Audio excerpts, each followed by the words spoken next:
말씀은 사도행전 12장 25절 말씀입니다. 사도행전 12장 25절 말씀입니다. 같이 한 목소리로 읽겠습니다. 바나바와 사울이 보조하는 일을 마치고 마가라 하는 요한을 데리고 예루살렘에서 돌아오니라. 아멘. 사도행전에서 행전 12장은 예루살렘의 이야기를 다루고 있는 장입니다. 바울과 바나바가 안디옥의 부조를 가지고 예루살렘에 도착할 그 무렵이 연대순으로 보면 헤롯 아그리빠가 죽는 시기가 바로 그들이 부조를 가지고 예루살렘에 가는 그때입니다. 내부적으로는 예루살렘에서 유대인과 헤롯으로 인한 핍박과 박해가 예루살렘 교회에 있었고, 그리고 교회 공동체의 기둥과 같은 야고보의 죽음, 또 베드로 또한 곧 죽게 될 위기에 처해 있었던 그 예루살렘 교회와 그리스도인들은 충분히 낙담될 수밖에 없는 상황이었던 것 같아요. 그뿐만 아니라 외부적으로는 로마 전역에 닥친 흉년으로 말미암아 또 기근의 어려움까지 있었죠. 예루살렘 교회의 상황들을 보면 정말 낙담되고 또 아무 소망이 없어 보이는, 믿음을 가지면 가질수록 더 그 삶 가운데 큰 어려움이 닥치는 것 같은 그런 상황 가운데 예루살렘 교회는 놓여 있게 된 것입니다.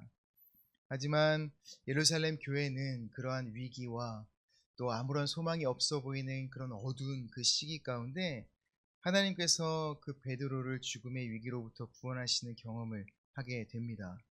그리고 그들을 핍박하던 또 헤롯의 죽음, 그리고 안디옥이라는 이방 땅에서 일어난 교회에서 흉년으로 인해 또 다른 위기에 놓여 있는 그런 예루살렘 교회를 돕기 위해 또 바울과 바나바 편에 보낸 그 부조는 예루살렘 교회와 그리스도인들에게 큰 위로와 격려가 되었을 것입니다. 어쩌면 이 예루살렘 교회와 같이 내부적으로는 신앙으로 인해서 당해야 될 그 어려움의 위기, 그리고 외부적으로는 또 피할 수 없는 어떤 신앙의 위기를 겪고 있는 성도님들이 또 계실 수도 있겠다는 생각들이 들어요. 가족들 간의 어떤 종교적인 어떤 문제들, 또 내가 피할 수 없는 여러 가지 나의 삶 가운데, 상황 가운데 놓여져 있는 그 위기 가운데 있는 성도님들, 그런 위기 가운데 있는 그런 성도님들의 그 삶 가운데 우리가 어떻게 하면 그런 위기를 이겨낼 수 있을까?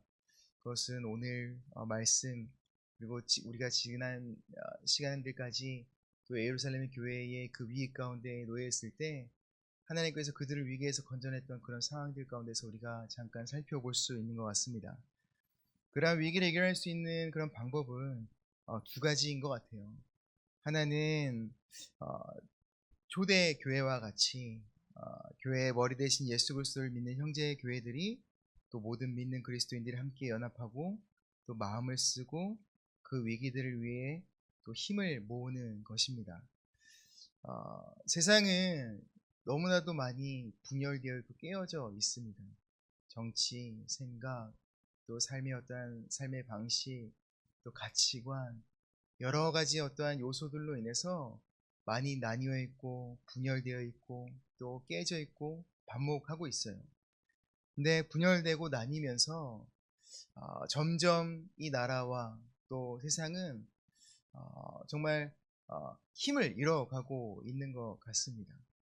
하지만 우리는 이 모든 것을 뛰어넘어 예수 그리스도를 주로 고백하며 또 하나의 믿음의 길을 걸어가는 또 예원교회 교인들이 또 하나 될 때에 이 땅에 겪고 있는 그런 신앙의 위기와 또 외적으로 내게 주어지는 그런 삶의 위기 가운데서 그 위기들을 이겨낼 수 있는 힘이 생기지 않나라는 생각들을 해보게 됩니다. 저도 과거에 이 말씀을 묵상하면서 과거에 정말 죽을 것 같은 그런 위기 가운데 있었을 때 내가 그 위기를 어떻게 이겨낼 수 있었을까? 그것은 정말 마음 다해 힘을 다해 그 위기 가운데 놓여있던 제 옆에서 함께 신앙생활을 했던 또 많은 교인분들, 또 성도분들, 또 많은 동역자들이 또 함께 힘을 써주고 또 마음을 써주고 또 그 필요들을 채워줌으로 인해서 그 위기들을 겪어낼 수 있었던 그런 시간들이 또 올랐습니다. 혹여나 이 예원교회 안에 그런 아, 삶의 위기 또 신앙의 위기 가운데 놓여 있는 성도분들이 계시다라면 이 공동체 안에서 우리가 마음을 다해 또 힘을 다해 할 수 있다라면 그 필요들을 돌아보고 우리의 것을 나누며 그 위기 가운데서 그 소망의 끈을 놓지 아니하고 그 믿음의 끈을 놓지 아니하고 그것을 끝까지 붙잡고 나아갈 수 있도록 우리가 함께 하나 되는 것이 필요한 것 같습니다. 그럴 때 그 위기 가운데 그 위기를 이겨낼 수 있는 힘이 생기는 것 같아요. 또 하나의 그 위기를 이겨낼 수 있는 또 하나의 방법은 전능하신 하나님의 간섭이 우리의 삶 가운데 있어야 된다라는 것입니다. 우리의 힘으로 절대 벗어날 수 없는 상황들. 예루살렘 교회도 로마 전역에 일어났던 그 흉년, 그것을 그 전에 헤롯 아그리빠가 유대인들과 함께 그 예루살렘에 있는 그리스도인 공동체를 피파할 때는 그 위기를 벗어날 수 있는 방법이 있었어요. 그것은 예루살렘을 떠나면 되는 것이었습니다. 헤롯 아그리빠가 다스리는 그 지역을 떠나면 그리스도인들이 당하는 그 고난과 핍박을 벗어날 수 있었어요. 하지만 로마 전역에 나타났던 그 흉년에 대한 그 위기는 그거는 어디를 벗어난다고 해서 또 뭔가 피한다고 해서 피할 수 있는 위기가 아니었습니다. 인간의 힘으로 벗어날 수 없는 그 위기, 그 어려움 가운데 놓여 있을 때는 정말 오직 하나님의 간섭과 그 도우심만을 간구해야 하는 그런 상황 가운데 놓여 있게 되는 것이죠. 그분이 우리의 삶 가운데서 일하심을 기대하고 기도하는 그런 믿음이 더욱 필요한 때가 바로 그런 때인 것 같아요. 바울은 로마서 5장 4절에 이렇게 이야기하고 있습니다. 인내는 연단은 소망을 이루는 줄 알미로다 라고 이야기를 하고 있습니다. 근데 여기에서 이야기하고 있는 그 인내는 휴포모네라는 헬라어예요. 근데 우리가 많은 사람들에게 인내가 무엇입니까? 라고 물어보면 참고 견디는 것, 그것이 인내 아닌가요? 라고 이야기를 합니다. 하지만 바울은 조금 더 적극적인 인내를 이야기하고 있어요. 휴포모네라는 그 인내, 바울이 로마서에서 이야기하고 있는 그 인내는 그저 참고 그 위기와 어려움이 지나가는 때까지 견디는 것이 그런 소극적인 인내가 아니라 너에게 주신 그 믿음, 또 하나님께서 그리스도인에게 주신 그 믿음의 길, 그것을 어려움과 또 그런 위기 가운데 있을 때 그 믿음의 길을 걸어가는 것을 멈추지 아니하고 끝까지 걸어 나아가는 것, 그것을 인내라고 이야기를 하고 있는 것입니다. 그렇게 그런 위기와 어려움 가운데 있을 때에도 너에게 두신 그 믿음의 길을 포기하지 않고 멈추지 않고 끝까지 걸어 나아갈 때에 비로소 너의 그 믿음을 통하여 일하시는 살아계신 그 하나님을 만날 수 있어. 그리고 그 인내를 통해서 너희가 연단되어지는 거야.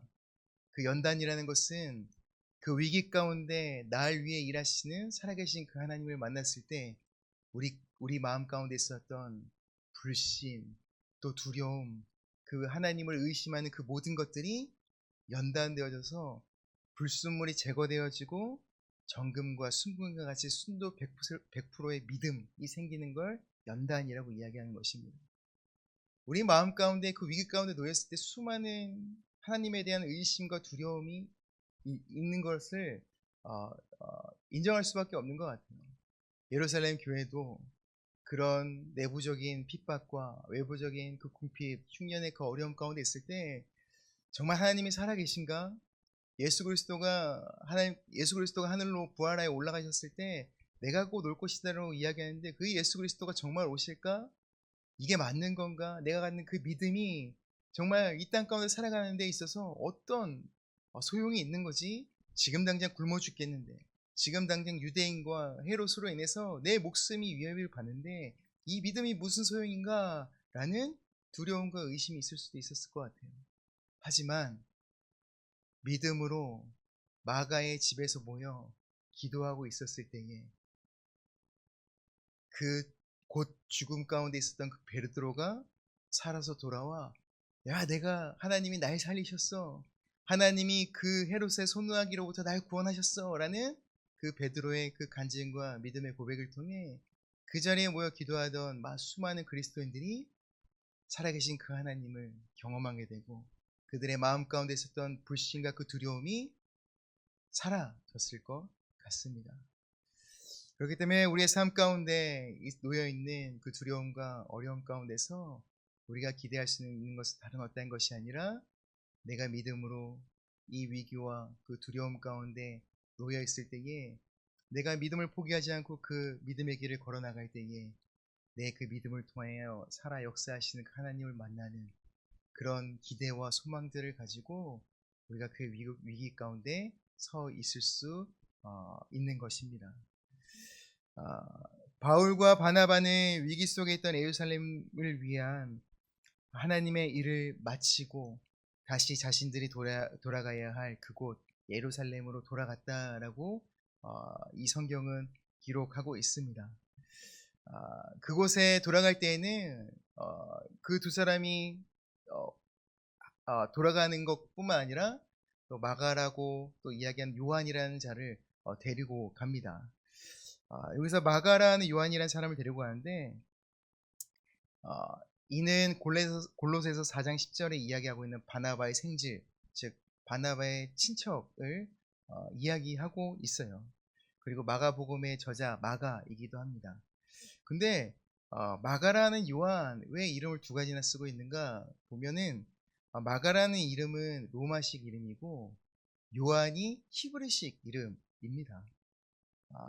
바울이 바나바와 마가를 데리고 예루살렘으로 돌아갈 때에 아마 마가를 데리고 가면서 안디옥으로 돌아갈 때에 아마 마가를 데려가면서 안디옥에 있는 이방인들에게 복음을 전하고자 했던 그런 뜻이 있었던 것 같아요. 바울도 예수 그리스도를 만나기 전에 이름이 사울이었잖아요.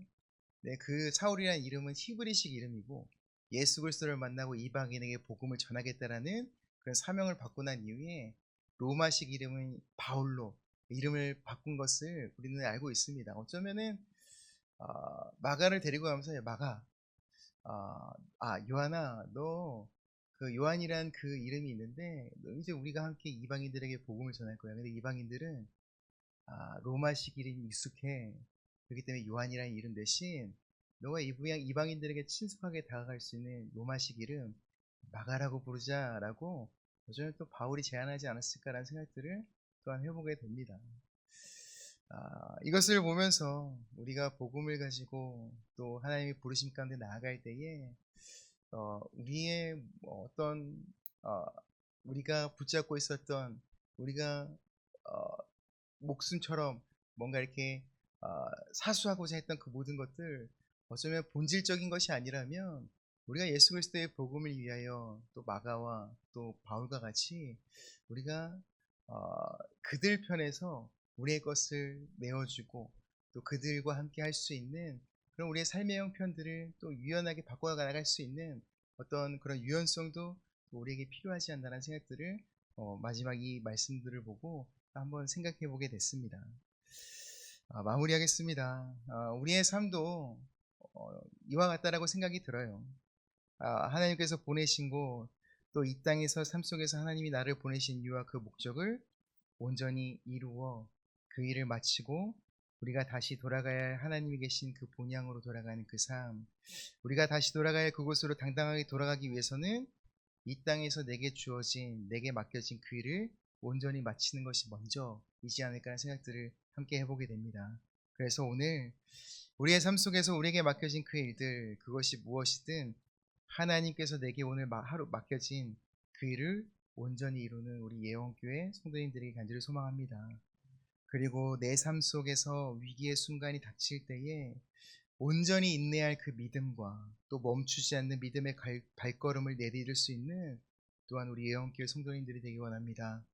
그리고 내 삶 속에서 나를 위해 일하시는 그 하나님을 또 온전히 경험하며 혹여나 그 위기 가운데 내 믿음 안에 있는 1%의 그 하나님에 대한 의심과 또 두려움 가운데 두려움이 있다라면 내 삶 속에서 일하시는 그 하나님을 통하여 그 모든 의심들이 거치고 하나님 앞에 내 순도 100%의 온전한 믿음을 주님 앞에 드릴 수 있는 그런 하루가 될 수 있기를 간절히 소망합니다.